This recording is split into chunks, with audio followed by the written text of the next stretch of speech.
시편 128편 1절에서 6절 말씀 제가 읽겠습니다. 여호와를 경외하며 그의 길을 걷는 자마다 복이 있도다.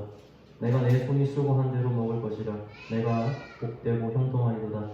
내 집 안방에 있는 내 아내는 결실한 포도나무 같으며 내 식탁에 둘러앉은 자식들은 어린 감람나무 같으리로다. 여호와를 경외하는 자는 이같이 복을 얻으리로다. 여호와께서 시온에서 내게 복을 주실지어다.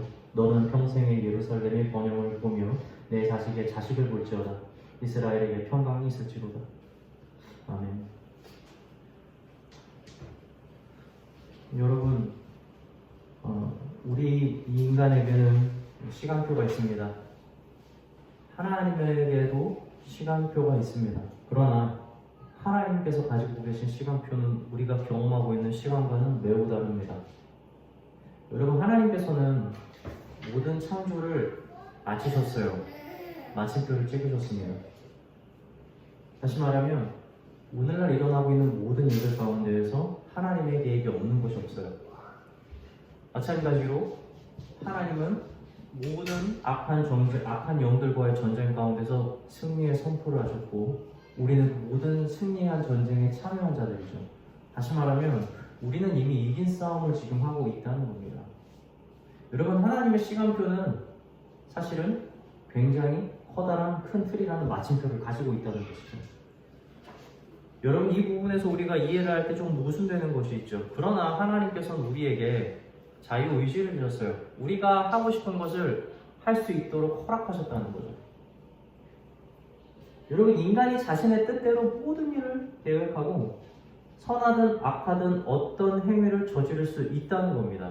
그러나 하나님의 시간표에서 이미 그 계획이 모두 맞춰졌다는 것은 사실은 우리가 어떤 일을 하더라도 그 계획을 하나님의 큰 창조의 틀 안에서 모든 것을 하나님의 계획대로 성취하신다는 것이죠. 여러분, 이 부분은 아마 이해하기가 매우 어려울 겁니다. 사실은 인간은 이 부분을 이해할 수가 없습니다. 여러분이 지금 예배를 마치고 집으로 갈지 일터로 갈지 이 선택은 철저히 여러분의 몫입니다. 그러나 어떠한 길을 가든지 그 길은 하나님의 창조 섭리 안에서 이미 완성이 되어 있다는 거죠. 굉장히 놀라운 거죠. 여러분, 그렇게 하나님은 저희가 생각을 해서 틀에 넣을 만큼 작으신 분이 아니라는 거예요. 이해되지는 않지만 이 모든 계획이 다 들어있다는 거죠. 이것은 참 성경적인 관점에 너무나 어려운 일입니다.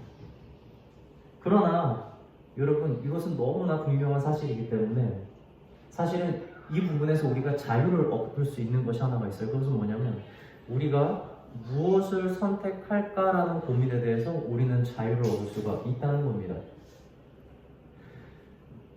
단편적인 예를 들어서 여러분, 우리가 식사를 하러 갔을 때 여러분 짜장면을 먹을까 짬뽕을 먹을까를 두고 고민을 하겠죠. 여러분, 무엇을 먹든지 상관이 없을 수도 있어요. 그러나 여러분, 무엇을 먹을지 상관을 해야 될 때도 있습니다. 제가 아시는 전도사님은 그러한 선택조차도 기도를 통해서 선택을 해라라고 말씀하시는 분이 계시거든요. 네, 그런 상황이 올 수도 있어요. 그러나 그렇게 기도를 해서 선택을 해야 되는 이유에 놓이는 것은 어떠한 선택이 옳은지에 대해서가 아니라 어떠한 선택을 과연 하나님께서는 기뻐하실까? 바로 이 기준을 우리가 가졌을 때에 우리는 고민을 해야 된다는 거예요. 사실은 여러분이 인생에서 여러분에게 주어진 어떤 선택을 하든지 별로 그것은 중요하진 않습니다. 그러나 우리가 길을 두고 기도할 때가 있어요. 기도해야 될 때가 있어요. 그것은 바로 무엇입니까? 어떤 길에 주님이 있는지가 아니라 과연 어떠한 길을 우리 주님이 기뻐하실까? 이것에 대해서는 우리가 철저하게 고민하면서 기도해야 한다는 사실이죠. 하루가 천년 같고 천년이 하루 같으신 그 하나님의 시간표 안에서 여러분, 우리의 모든 인생은 평등합니다. 여러분, 하나님의 시간은 1시간, 2시간, 1년, 100년 이런 게 1초와 같아요. 별 차이가 없습니다. 짧은 인생도 길게 볼 수 있고 긴 인생도 짧게 볼 수 있는 것이 하나님의 시간이죠. 여러분, 그런 점에서 볼 때 하나님은 우리 인간의 연수를 헤아리실 때 얼마나 오래 사는지 얼마나 짧게 사는지에 대해서 중요성을 가지지 않는다는 걸 우리는 알아야 한다는 거예요. 여러분, 그래서 우리는 앞으로 얼마나 잘 살 것인가, 얼마나 오래 잘 살 것인가 하는 게 중요한 게 아니라 지금 살고 있는 바로 오늘 나는 하나님을 위해서 무엇을 할 것인가. 여러분, 우리의 고민은 여기에 있어야 된다는 거예요. 여러분, 천국의 값이 성경에 등장하잖아요. 예수님께서 천국 비유를 무엇으로 하시죠? 밭에 감추인 보화와 아주 귀한 진주를 구하는 사람을 얘기할 때 그 값이 정확하게 나옵니다. 뭐라고 나오죠? 네가 가진 모든 것이에요. 여러분, 천국의 값이 쌀까요? 비쌀까요? 만약에 내가 이 천국을 구하는 데 있어서, 내가 이 보물을 사는 데 있어서 내가 조금의 재산을 나를 위해서 좀 빼놓고 싶은 사람이 만약에 있다면 여러분, 이것은 절대 살 수 없을 만큼 굉장히 비싼 거예요. 근데 여러분, 관점을 조금만 바꿔볼까요? 이 천국, 이 보물은 전 세계에 있는 모든 사람들이 살 수 있을 만큼 값이 싼 거예요. 왜요? 그냥 가지고 있는 내 자신에 있는 모든 걸 드리면 되는 거예요. 여러분, 우리는요, 이런 사람이 되어야 됩니다. 하루하루를 살아가면서 이 보이지 않는 천국을 위해서 우리의 모든 것을 들여서 사는 사람이 되어야 돼요. 여러분, 바로 여기에 복이 있고 여기에 하나님의 뜻이 있습니다. 천국은 이러한 사람들의 것인 거죠. 그래서 오늘 우리의 모습을 보고, 오늘 우리가 과거에 있었던 어떠한 일들을 보면서 내가 잘못 왔다라고 생각하실 게 없다는 거예요. 바로 내가 살고 있는 오늘 지금 나의 삶을 믿음으로 들여서 과연 주께서 기뻐하실 일이 무엇인지 내 형편에 맞게, 내 처지에 맞게 순종하면서 사는 그 사람, 여러분, 이 사람이 천국에서 정말 큰 사람이라는 거예요. 성경은 많은 부분에서 이런 것들을 가르치고 있다는 거죠. 여러분, 달란트를 하나를 받은 사람 하나만 남겼을 때도 착하고 충성된 동이라는 진짜 많아. 하나를 남기지 않았죠. 성경에서. 하나를 남겼다면 그렇겠죠.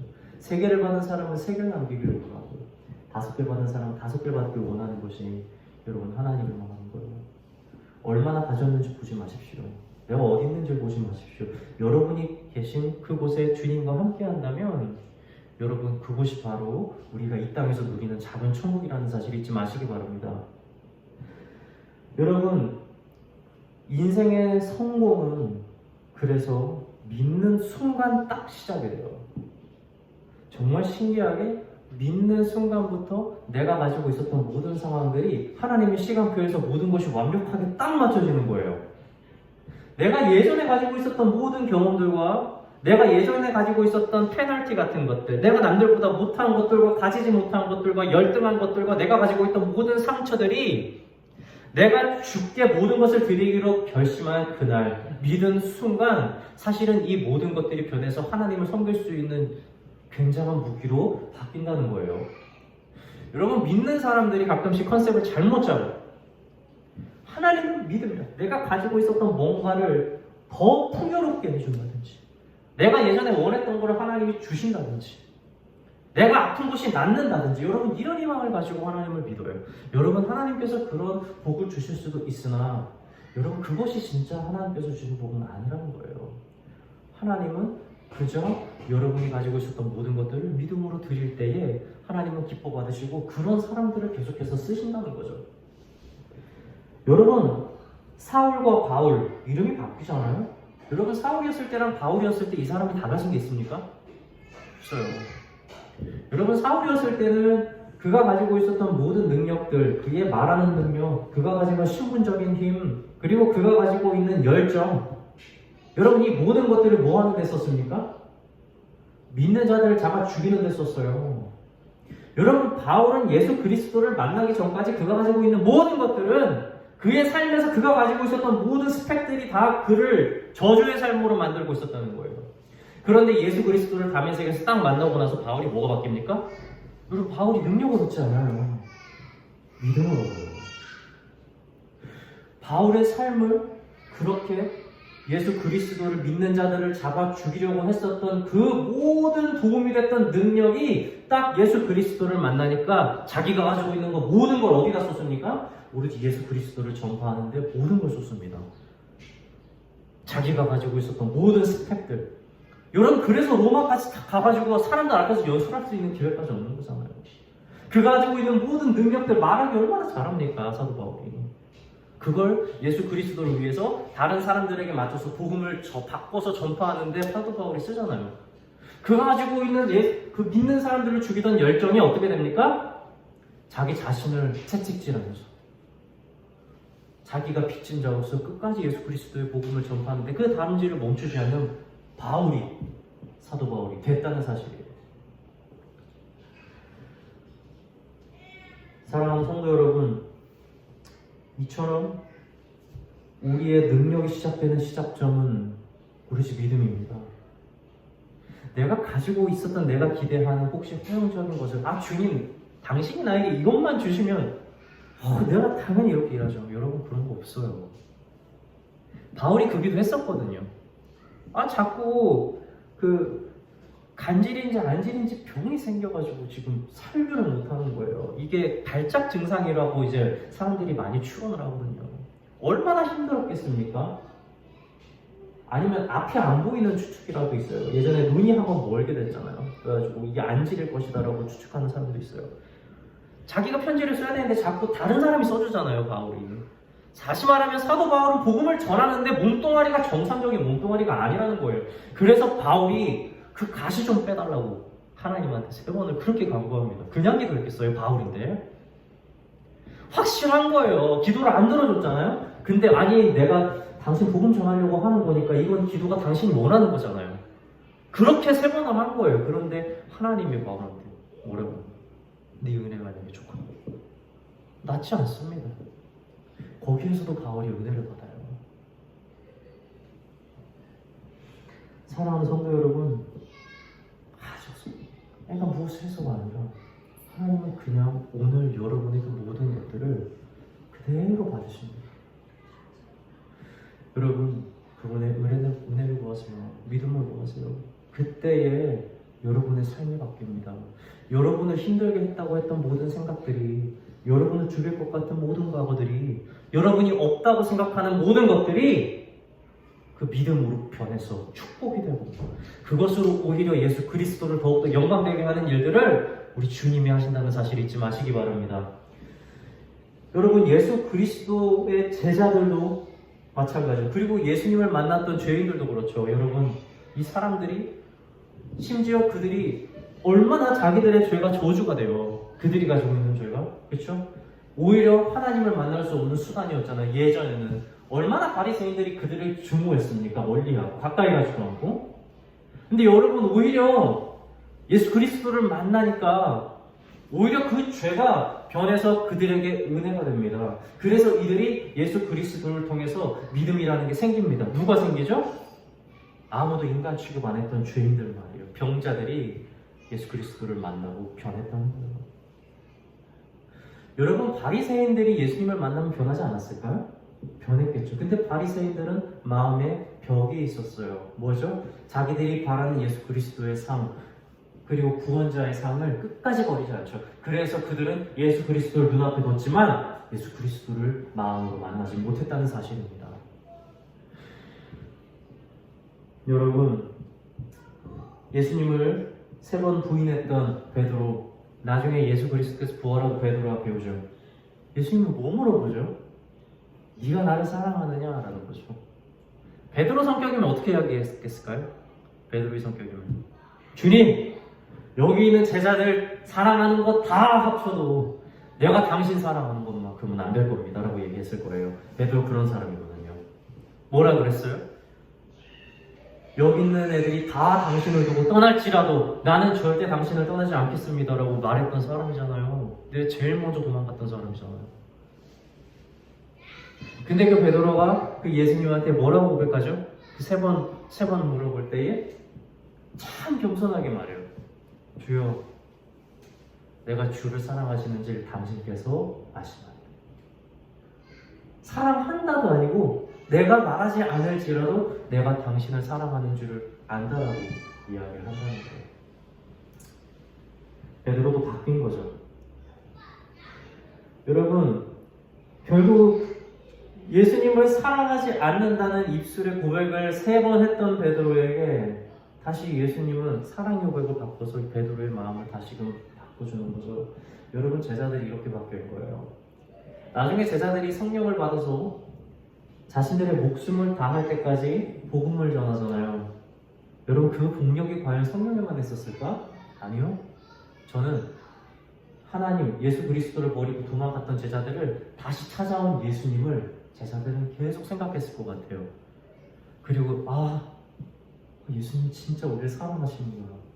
여러분, 그 마음이 동력이 되지 않았을까? 저는 조심스럽게 생각을 해봅니다. 사랑하는 성도 여러분, 믿음은요 바로 복이래요. 복은 바로 믿음에 있습니다. 하나님과 함께 살아가는 것, 여러분, 이것이 바로 우리의 동력이 되고, 그리고 이것이 우리에게 진정한 큰 복이라는 사실을 잊지 마시기 바랍니다. 예전에 그 모세를 이어서 여호수아가 이스라엘 백성들을 이끌어내는 리더가 되죠. 그리고 나서 여리고성이라고 하는 굉장히 어마어마한 성을 맡아들이게 됩니다. 난공불락이에요. 인간의 힘으로 무너뜨릴 수가 없는 성입니다. 여러분, 그 전쟁을 벌입니다. 하루에 한 번씩 그냥 도는 겁니다. 이렇게 그냥 돌아요. 마지막 7번째 날은 어떻게 하죠? 7번은 돌고 다 돌고 나서 뭘 하죠? 전쟁을 시작한 게 아니죠. 소리를 칩니다. 여리고성이 무너져 내려요. 저는 어떻게 일이 일어났는지 이해되지 않습니다만 성경에서 왜 굳이 하나님께서 이런 방법을 썼을까라는 생각은 좀 해봐요. 누가 싸웠습니까? 하나님, 이스라엘 백성과 함께했던 하나님이 싸우셨잖아요. 그냥 이스라엘 백성들은 여호수아를 중심으로 하나님의 말씀을 순종한 겁니다. 전쟁과 아무런 상관이 없는 행위를 말씀을 믿고 그냥 순종을 한 거죠. 여러분, 그렇게 여리고성을 점령을 합니다. 그리고 나서 어디로 가죠? 아이성으로 가죠. 아이성을 정탐해 보니까 너무 작은 거예요. 야야야, 여리고성도 점령했는데 저 아이성 우리 다 갈 필요도 없다고. 그래서 전쟁을 벌이거든요. 누가 이기죠? 아이성이 이겨요.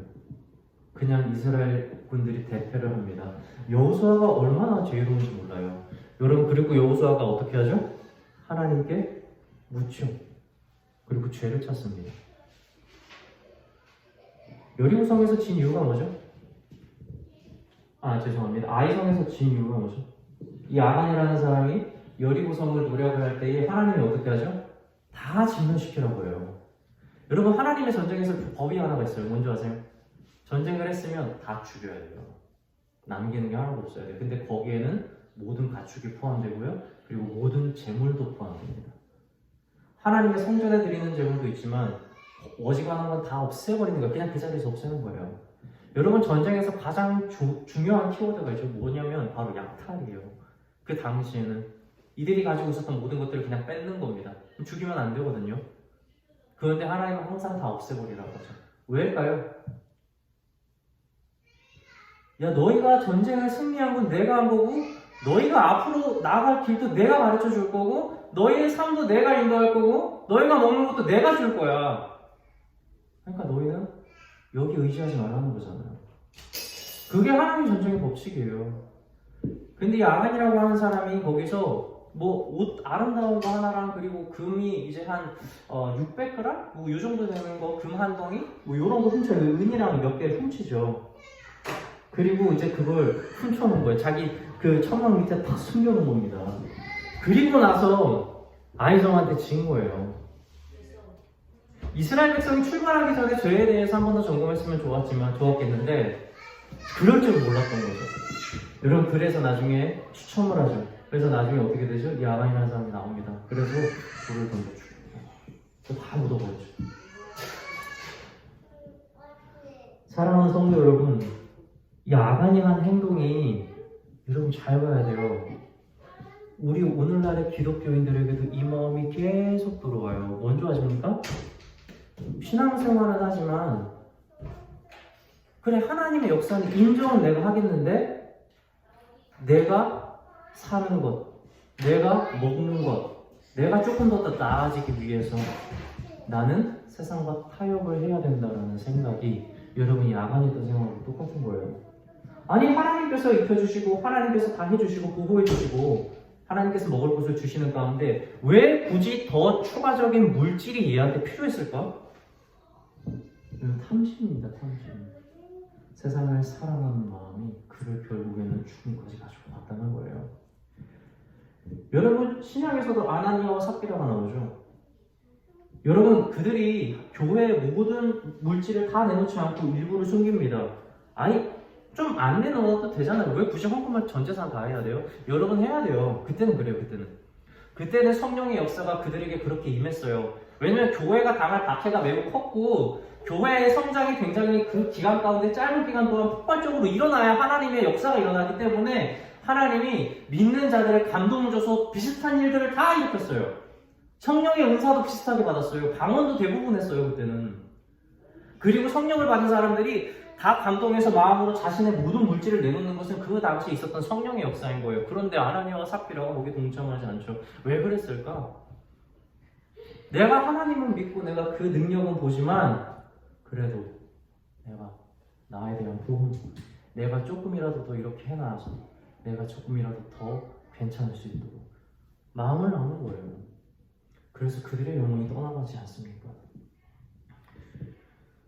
여러분, 이처럼 우리는 하나님의 역사를 곁에 두고도 세상을 사랑할 수 있습니다. 여러분, 오늘날 이 세상은 우리의 마음을 굉장히 미묘하게 만들어요. 우리가 아나니아와 삽비라가 돼도 그런지 모르게 살게 해요. 아간이 되어도 그렇게 해요.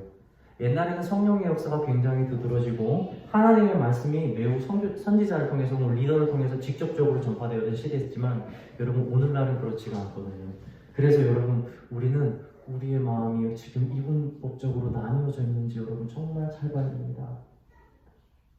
하나님을 믿으면서 내가 하나님께 모든 것을 드린다고 이야기를 하면서 마음 한쪽으로는 세상의 것들을 위해서 사는 사람들, 여러분 우리의 마음이 가끔씩 그러지 않나요?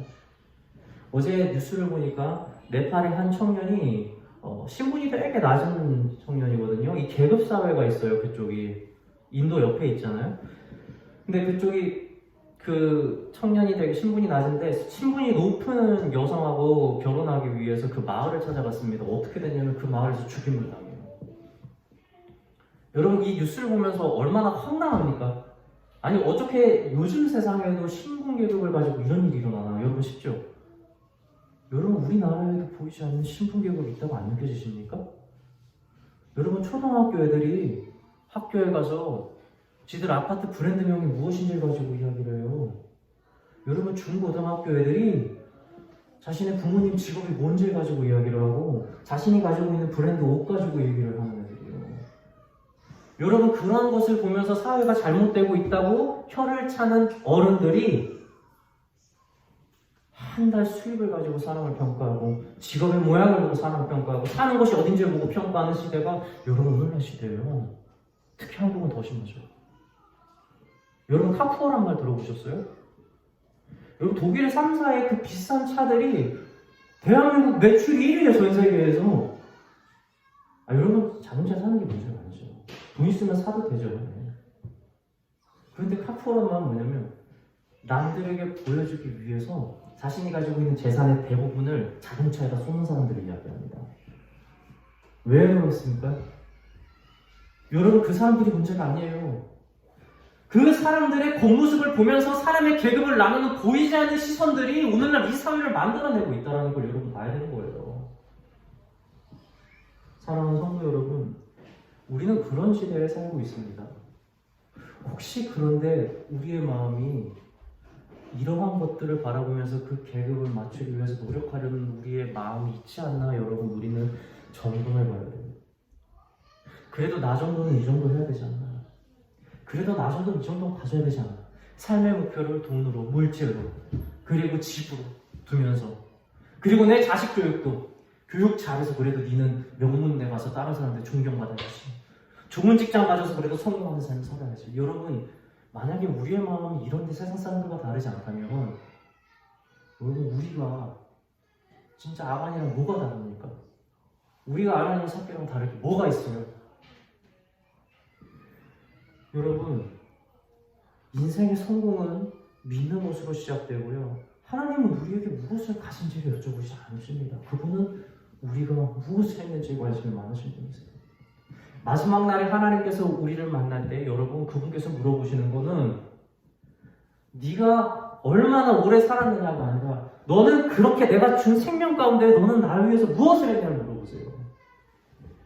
너가 얼마나 많이 벌었느냐가 아니라 내가 너가 살면서 허락해준 그 물질 가운데에 너는 날 위해서 무엇을 썼느냐를 물어보신다고요.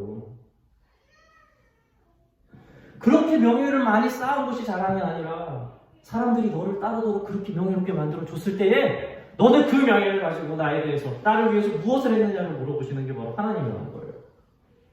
사랑하는 성도 여러분, 믿음의 중심을 잡으시기 바랍니다.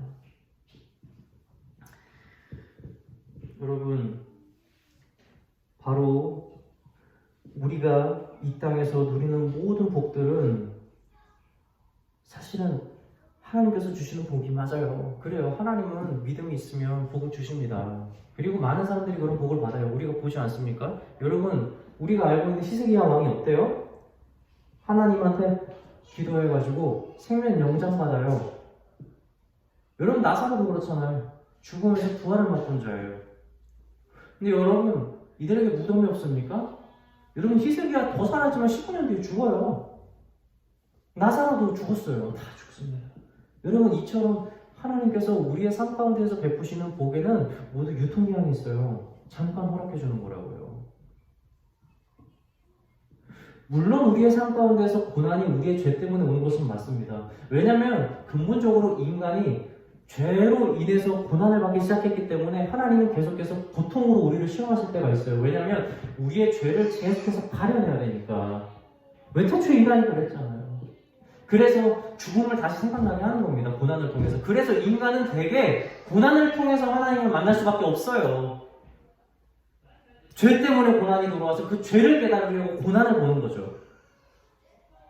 그러나 여러분이 고난이나 축복이나 사실은 모두 우리가 하나님을 발견하게 된다면 여러분, 이 가운데 이것이 복되다라는 고백이 우리의 삶 가운데 있어야 한다는 겁니다. 구약에서는 물질을 막 주잖아요. 잘하면. 그래요. 대부분의 약속도 그래요. 내가 널 번성하게 할 것이다. 자녀를 줄 것이다. 잘 살게 해줄 것이다. 진짜 그렇게 다 돼요. 그냥 믿으면 잘 살게 돼요. 전쟁에서도 이기고. 여러분, 근데 신약에서는 조금 다르지 않습니까? 여러분, 신약에서는 믿어서 죽어요. 바울 믿어서 죽잖아요. 아유, 안 만났으면 잘 살았을 텐데. 참 말이에요. 정치적으로도 한 번 하고 말이에요. 만나서 죽습니다. 제자들은 어떻습니까? 예수 만나서 다 죽잖아요. 여러분, 그런데 이것이 정말 복이에요, 사실은. 그럼 다시 말하면 구약의 복과 신약의 복, 예수 그리스도를 믿어서 생기는 복의 교집합을 하나 찾아볼까요? 그 교집합의 힌트는 여기 있어요. 예수님께서 제자들 가운데서 요한과 야고보가 있잖아요. 둘이 형제지 않습니까? 근데 이 사람들이 나중에 예수 그리스도께서 세상에서 사역을 하는데 많은 도움을 주니까 자기들도 좀 한 번 받고 싶어가지고 어머님이 물어보잖아요. 한 명은 좌편에 한 명은 우편에 앉혀달라고. 근데 예수님께서 뭐라고 하죠? 네가 내가 주는 잔을 받을 수 있겠느냐? 근데 받을 수 있다고 얘기하죠. 여러분, 진짜 받게 돼서 이 두 사람이 영광을 받습니다. 누가? 야고보와 요한이 굉장히 큰 영광을 받죠. 어떤 영광이죠? 야고보가 받은, 요한은 어떤 영광 받죠? 제자들 가운데 유일하게 순교하지 않습니다. 만약에 복이라면. 여러분, 야고보도 복을 받죠. 무슨 복 받죠? 제자들 가운데 제일 먼저 순교합니다. 여러분, 똑같은 복이거든요. 근데 한 사람은 제자들 가운데 제일 먼저 죽고 한 사람은 유일하게 죽음을 보지 않는 제자로 남겨요. 여러분, 이것이 주는 복에 대한 교집합이 뭔지 아십니까? 딱 하나 남는 거예요. 예수 그리스도. 복이 예수 그리스도라고요. 예수 그리스도께서 주시는 게 복이 아니라 예수 그리스도를 따라가는 게 복이라는 거예요. 여러분, 구약과 신약에서 말하는 축복의 교집합은 유일하게 여기에 있는 겁니다. 여러분, 말씀을 마치고자 합니다. 우리의 삶은 믿음이 있다면 여러분, 그것 자체로서 우리는 매우 큰 축복을 받는 거고, 그것이 바로 복입니다. 여기에서 우리가 하나님께 더 이뻐야 될 것은 없어요. 그렇다면 우리가 이걸 가지고 이제 저주가 되지 않기 위해서 어떻게 해야 됩니까? 세상 사람들과 세상과 타협하면서 살지 말아야 된다는 거예요. 우리가 가지고 있었던 모든 일들이 믿음을 통해서 축복이 되고, 그것을 통해서 하나님의 복음이 전파되어지고 하나님의 사람이 된다는 것을 볼 때에, 하나님께서 주신 모든 축복을 가졌더라도 우리가 만약에 세상을 사랑한다면 그 기점으로 우리가 하나님께 받은 모든 것들은 다시 저주가 될 수 있다는 거예요. 여러분, 이스라엘 백성들이 그랬잖아요. 하나님을 잘 섬겨서 받은 모든 것들이 결국엔 모든 물질들이, 그리고 모든 존경들이 나중에 어떻게 됩니까? 돌이켜서 오히려 하나님을 보지 못하는 저주가 되어서 결국엔 멸망의 길을 가게 됐다는 겁니다. 사랑하는 성도 여러분, 우리의 유일한 터닝 포인트이자 우리의 유일한 축복은 오로지 하나님, 우리 주 예수 그리스도라는 사실을 잊지 마시기 바랍니다. 오늘 본문 1절 한번 보겠습니다. 여호와를 경외하며 그의 길을 걷는 자마다 복이 있도다. 아멘.